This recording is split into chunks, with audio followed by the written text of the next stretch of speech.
இந்த ஒப்பாரி வந்து வச்சிட்டு இருக்காங்களா சார்? இந்த அரசியலை நீங்கள் எப்படி பார்க்குறீங்க? ஒரு பக்கம் வந்து ஒப்பாரி மாடல் எதிர்க்கட்சின்னு வந்து சொல்லிட்டு இருக்காங்க. ஒரு குடும்பத்தினுடைய ஆதிக்கம் தான் திமுகவினுடைய வீழ்ச்சி காரணம். எங்களை ரீல்ஸ் மாடல்னு சொல்கிறவர் சிவகங்கை கடை வீதியில் டீ குடிக்க போகிறது. பின்னாடி யாரும் இல்லை. நாஞ்சில் சம்பத்தி டீ குடிக்க போனால் கூட 40 பேர் வருவான். தம்பி உதயநிதி ஸ்டாலினுக்கு விவரம் போதாது. ஸ்டிக்கர் ஒட்டணும் அப்படின்னு எங்கள் தலைவர் நினைக்கல. இதுவரைக்கும் நிதி ஆயோக் கூட்டத்தில் ஸ்டாலின் கலந்து கொண்டதில்லை. என்னோட கேள்வி என்னன்னா, மேகதாது குறித்து ஏன் அங்கே பேசலன்றது. மேகதாது பிரச்சனை கோர்ட்டில் இருக்கு. கோர்ட்டில் இருக்கிற விவரத்தை பேசக்கூடாதுங்கிறது கூட இவருக்கு தெரியல உதயநிதி. ஃபியூஸ் கயிறை வந்து திருடுறாங்க, அந்த காப்பர் ஒயரை வந்து திருடிட்டு போகிறாங்கன்னு வந்து சொல்லுவாங்க. இதுவே வந்து தாவேக்கோட ஒரு பொலிட்டிக்கல் ஸ்டண்ட்டுன்னு வந்து சொல்கிறாங்க. ஃபியூஸ் கேரியர் தான் காரணம்னு சொல்கிறது நானே ஏற்கலை. நண்பர் நிர்மல்குமார் அதை தவிர்த்திருக்கலாம். அப்போ தாவேக்கா தான் இந்த பொலிட்டிக்கல் ஸ்டண்ட் பண்ணதா சார்? நிர்மல்குமார் தவிர்த்திருக்கலாம். தாவேக்காங்கிற கட்சியை நான் சொல்லலை. அந்த துறைக்கு பொறுப்பேற்றிருக்கிற அமைச்சர் இப்படி ஒரு பதில் சொல்லியிருக்க வேண்டாம். திமுகவினுடைய குணத்துக்கு ஏற்ற தலைவர் KN நேரு. அவருக்கு கொடுத்துருக்கணும் எதிர்கட்சி தலைவர் பதவியை. ஒரு 3 முறை முதலமைச்சராக இருந்தவர் அண்ணன் OPS. அவருடைய விதி அவரை திமுகவில் கொண்டு தள்ளியது. அதற்கு எடப்பாடி என்கிற ஒரு பெரிய அதிமுகவினுடைய கேன்சர், அவர் புற்றுநோய். ஹாலிடேஸ்னாலே அது நம்ம GT ஹாலிடேஸ் தான்.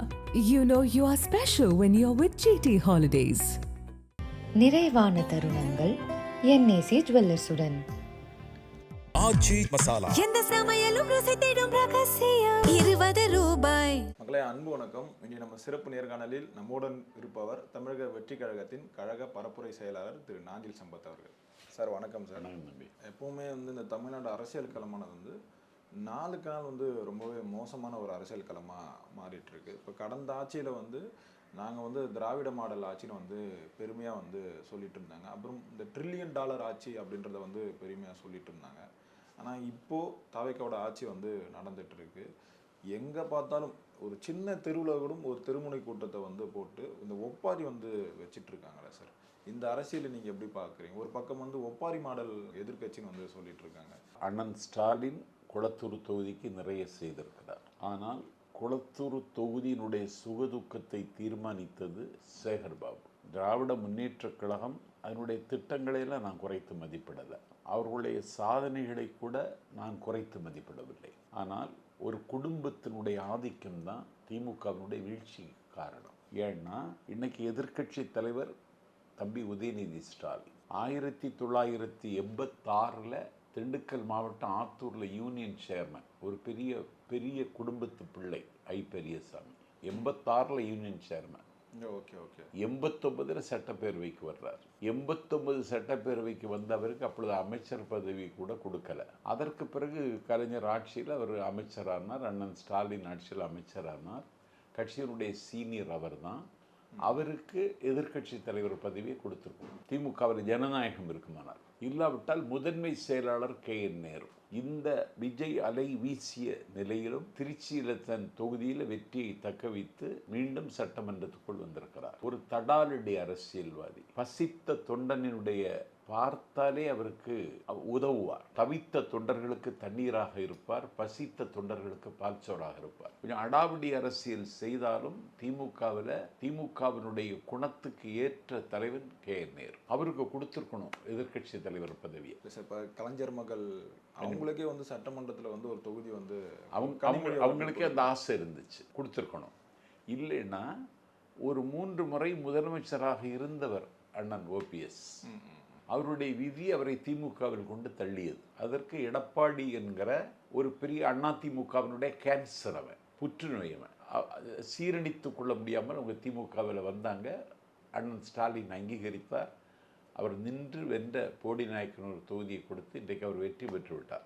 சட்டமன்றத்துக்குள்ளே வந்துட்டார். அவரை எதிர்கட்சி தலைவர் ஆக்கியிருக்கணும். அப்போ தான் அந்த அந்த அது பார்க்க அழகாக இருக்கும். அந்த ஃபோரம் பார்க்கணும் எல்லாரும். கனிமொழி சட்டமன்றத்துக்குள் வந்து தமிழ்நாட்டு அரசியலில் பரபரப்பாக இயங்கணும்னு அவங்க ஆசைப்பட்டாங்க.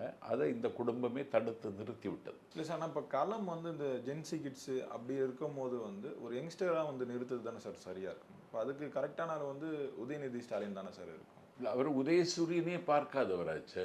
அதற்கான போர்க்குடம் வேணும். பொது வாழ்வில் பின்பற்றத்தகுந்த தலைவருங்கிற தகுதிக்கு அவர் வரணும். எங்களை ரீல்ஸ் மாடல்னு சொல்கிறவர் சிவகங்கை கடை வீதியில் டீ குடிக்க போகிறாரு. பின்னாடி யாரும் இல்லை. நாஞ்சில் சம்பத்தி டீ குடிக்க போனால் கூட 40 பேர் வருவான். இல்லை அவர்கிட்ட. இது நம்ம இப்படி எடுத்துக்கலாம், எளிமையான ஒரு தலைவராக இருக்காருன்னு எடுத்துக்கலாம் சார். அதை அந்த எளிமையும் இல்லையே. வெளிநாட்டு பயணங்கள், இப்போ கூர்க்கு பயணம், அந்த எளிமையெல்லாம் கிடையாது. எளிமையாக இருக்க முடியாத அளவுக்கு அவங்கள்ட்ட செல்வம் குவிஞ்சிடுச்சு, மலை போல குவிந்து கிடக்கிறது. ஒரு 30,000 கோடி வெளிநாட்டு வங்கிகளில் அவங்க பணம் இருக்குன்னு நான் சொல்லலை. அந்த கட்சியில் நிதித்துறை அமைச்சராக இருந்த பிடிஆர் பழனிவேல் தியாகராஜன் சொன்னார். அன்னைக்கு அவரை நிதியமைச்சர் பதவியிலிருந்து தூக்கி எறிஞ்சிட்டாங்க. இன்னைக்கு அவர் அரசியலேருந்து ஒதுங்கிட்டார். இந்த குடும்பத்தினுடைய போக்கு அறிந்து எங்கே அவரால் முடியலைன்னு சொல்லி அவர் வெளியேறிட்டார். நான் பொது வாழ்விலிருந்தே விலகுகிறேன்னு அறிவிச்சிட்டார். அதனால திமுக மீண்டு வருவதற்கு முயற்சிக்கும். ஆனால் மீண்டு வருவதற்கான வாய்ப்புகள் இன்றைய சூழலில் தமிழ்நாட்டில் இல்லை. ஜென்சி தலைமுறை இவர்களுக்கு இருக்காது. ஜென்சி தலைமுறை இவங்களை அங்கீகரிக்காது. இவர்கள் அந்நியமாகி விட்டார்கள். பொதுமக்களிடமிருந்து மட்டுமல்ல, ஜென்சி தலைமுறைகளிடமிருந்தும் அந்நியமாகி விட்டவர்கள். ஏன்னா நாஞ்சில் சம்பத்து, நான் என் குடும்பத்தில் அரசியலில் நான் திணிக்கிறது இல்லை. எங்கள் ஊர் கோவிலில் திருவிழா. எங்கள் ஊர் கோவில் திருவிழாவில் என்னுடைய பேரன், அவனுக்கு பேர் என்ன இப்போ போனானே, மாக்சிம் கார்கி, தளபதி விஜய் மாதிரி வேடம் போட்டான். வேடம் போட்டு முதல் பரிசு வாங்கினான். முதல் பரிசு வாங்கி இப்போ அவனை விஜய்னு கூப்பிடுறாங்க. யார? உங்கள் பேரன். இதுக்கு பேர் தான் ஜென்சி தலைமுறை. இவனுக்கு இளையவன், அவனுக்கு 7 வயசு. அவன் விசிலுக்கு ஓட்டு போட என்னைக்கு எனக்கு வாய்ப்பு கிடைக்கும்னு கேட்குறான்.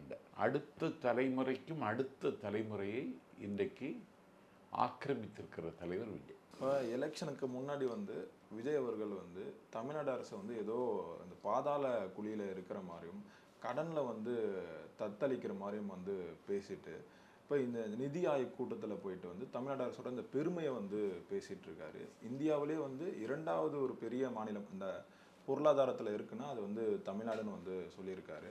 அப்புறம் இந்த பெண்களோட கல்வி வளர்ச்சி இது எல்லாத்துலேயும் இந்த பெருமைகளை இந்த நிதி ஆயோக் கூட்டத்தில் பேசியிருக்காரு. இதெல்லாம் திமுக ஆட்சியில் கொண்டு வந்த திட்டங்கள். இந்த வளர்ச்சி எல்லாமே திமுக ஆட்சியில் கொண்டு வந்தது அப்படின்னு உதயநிதி ஸ்டாலின் சொல்லியிருக்காரு. இப்போவும் இந்த நிதி ஆயோக் கூட்டத்திலையும் போயிட்டு இந்த ஸ்டிக்கரை தான் ஒட்டி இருக்காங்க அப்படின்னு சொல்லியிருக்காரு சார். இவ்வளோ தூரம் போனவர் இந்த மேகதாது அணை குறித்து பேசவே இல்லையே, ஏன் அப்படின்னு கேள்வியை கேட்டிருக்காரு. தம்பி, உதயநிதி ஸ்டாலினுக்கு விவரம் போதாது. தமிழ்நாட்டினுடைய டெவலப்மெண்ட், வளர்ச்சிங்கிறது காமராஜர் காலத்திலே வந்துடுச்சு.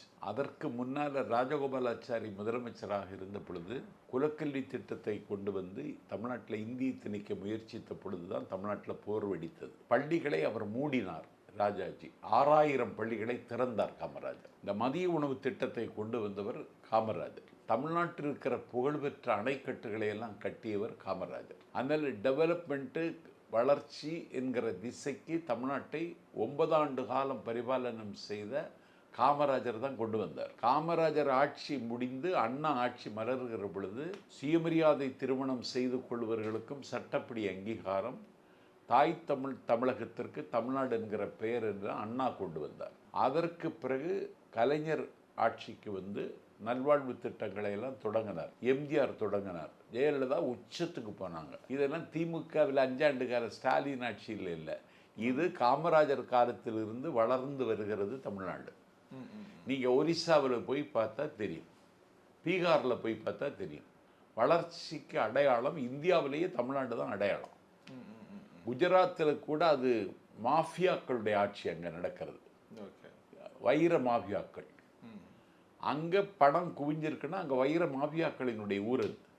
தமிழ்நாடு அப்படி இல்லை. உழைத்து தமிழ்நாட்டை எல்லா திசையிலும் இருக்கிற மக்கள் இன்னைக்கு ஒரு பெரிய இடத்துக்கு வந்திருக்காங்கன்னா அதுக்கு இந்த தமிழ்நாட்டில் இருக்கிற மக்களினுடைய உழைப்பும் பங்களிப்பும்.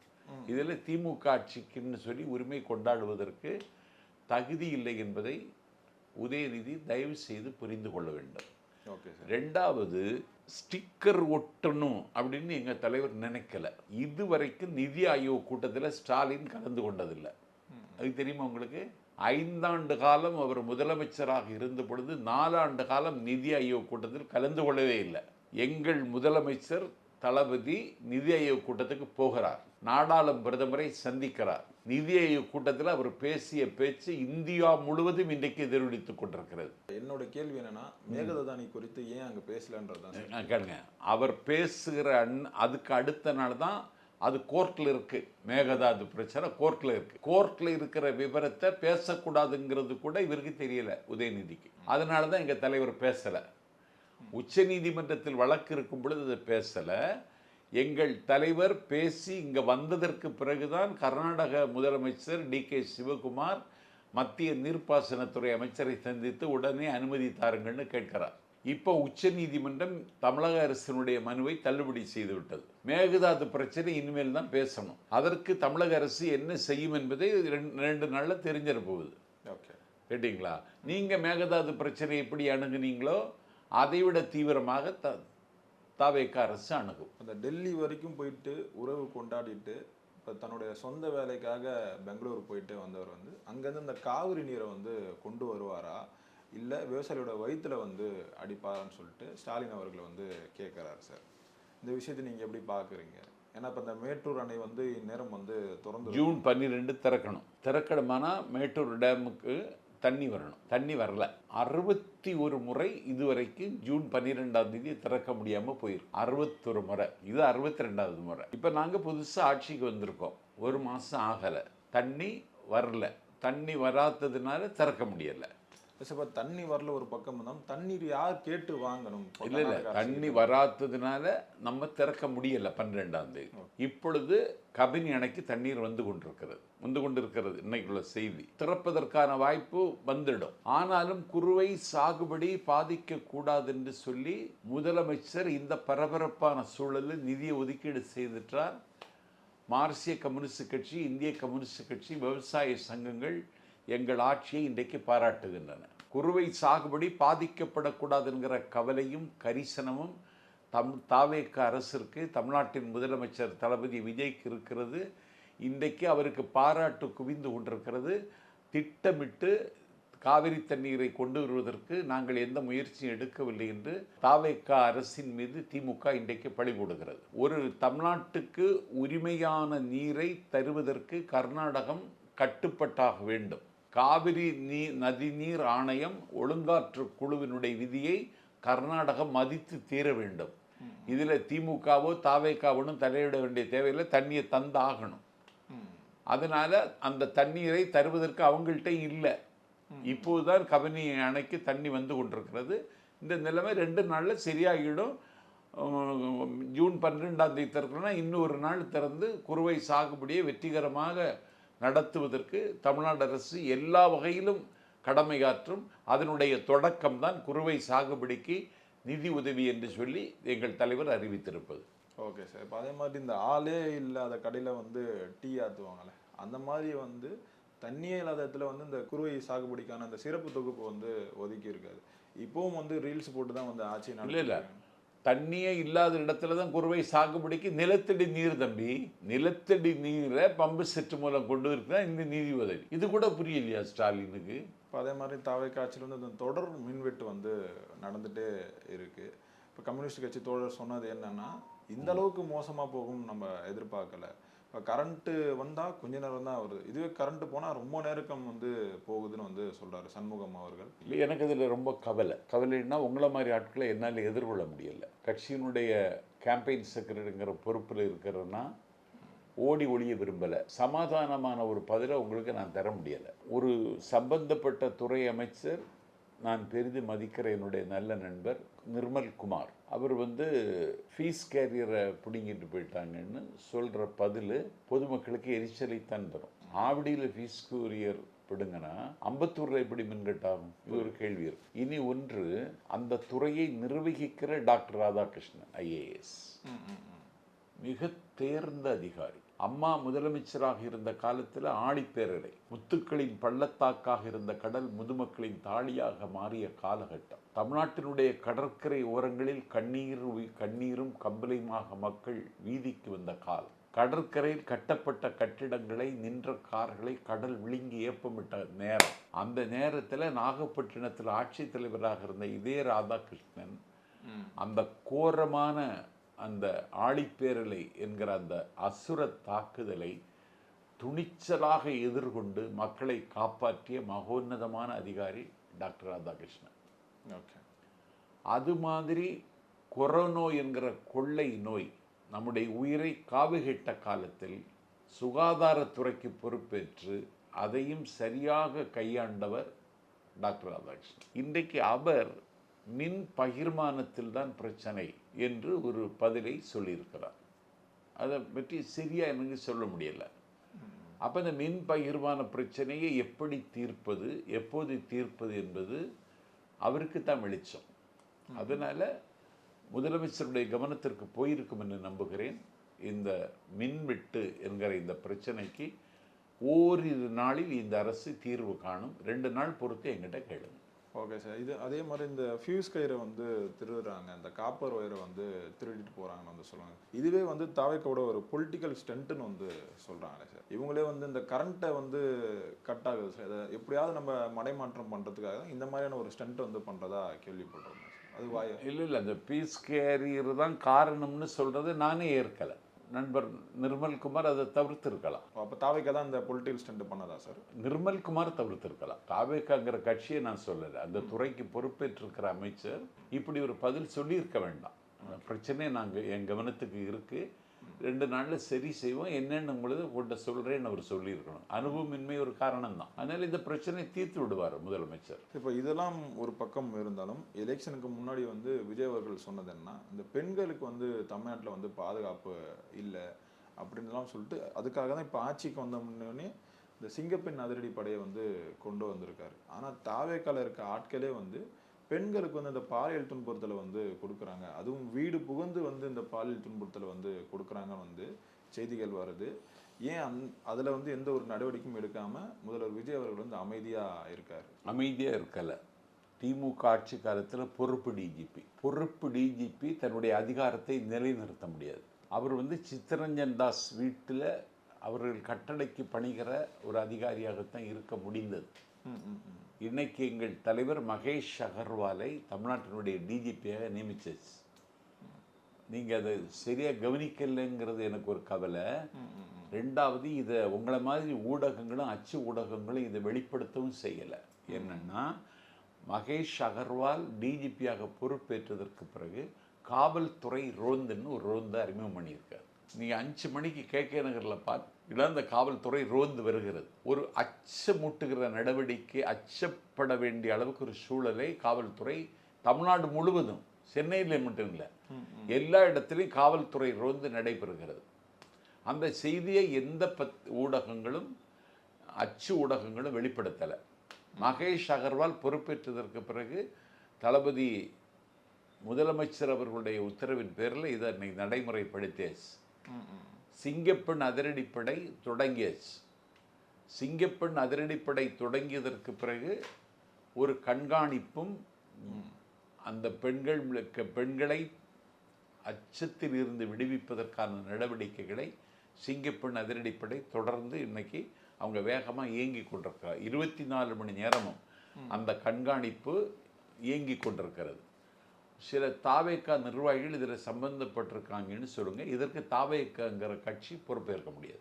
ஒரு மனிதன் பலவீனமானவன். அவன் தாவேக்காவிலும் இருக்கலாம், திமுகவிலும் இருக்கலாம், அதிமுகவிலும் இருக்கலாம். ஒரு மனிதன் பலவீனமானவன்.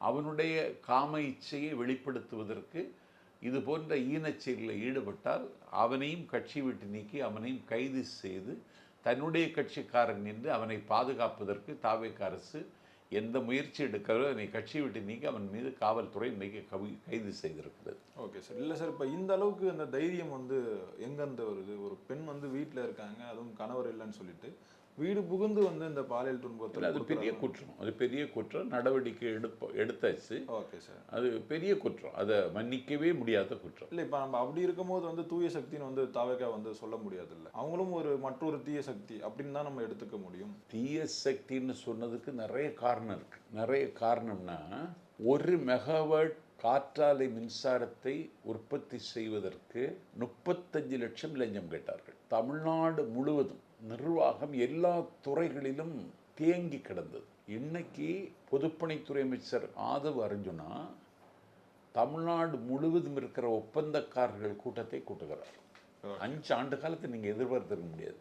ஒப்பந்தக்காரத்தில் உள்ளம் திறந்து ஆதவ் அர்ஜுனா பேசுகிறார். அன்னைக்கு 40% ஏவா வேலு பொதுப்பணித்துறை அமைச்சர், நெடுஞ்சாலைத்துறை அமைச்சர், சிறு குறு துறைமுகங்கள் அமைச்சர் அண்ணன் ஏவா வேலு 40% அன்னைக்கு வாங்கிட்டு இருந்தாங்க. 100 கோடி ரூபாய் ஒதுக்குனா 60 கோடிக்கு தான் வேலை நடக்கும். 40 கோடி இவங்க பூரா பங்கிடுவார்கள். இன்னைக்கு ஒப்பந்தக்காரர்கள் கூட்டத்தை கூட்டி எந்த ஃபண்டு எங்களுக்கு தேவையில்லை.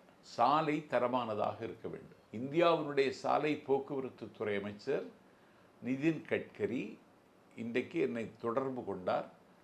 நெடுஞ்சாலை துறையில் மட்டும் 10 வழிகளில் ஊழல் நடைபெற்று கொண்டிருக்கிறது.